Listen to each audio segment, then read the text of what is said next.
Pak Haji cenah beli motor listriknya Kang ya? Nya, apa di mana Nyai? Beda we Bu Haji ngomong ke Habi Kang. Oh, Eta teh bisa dibawa ke jalan Kang? ya bisa tuh. Kan ngaranna ge motor, ngaranna make listrik gitu. Berarti lamun ke ngalanggar ditilangna ku PLN ya Kang ya? Nah, ku PLN. Nya anggar ke polisi nilang mah tuh mah nya ku PLN.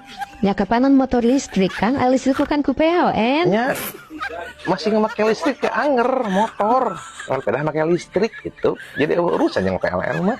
Urusan kumahari Akang. Air masang meteran listrik sah kan PLN. Nah, meteran. Teu make meteran, dicas, ima dicas. Dicas emang lah HP Kang. Angger kudu aya meteran. Kecuali meureun meteran notokan ka kamu isi ulang nya. Arak mau diparicet ku PLN. 2 bulan dengan kan. Gitu. Kemana apa motor listrik? Itu pasti ada hubungan dengan PLN itu kan. Mikir kan seetik malah.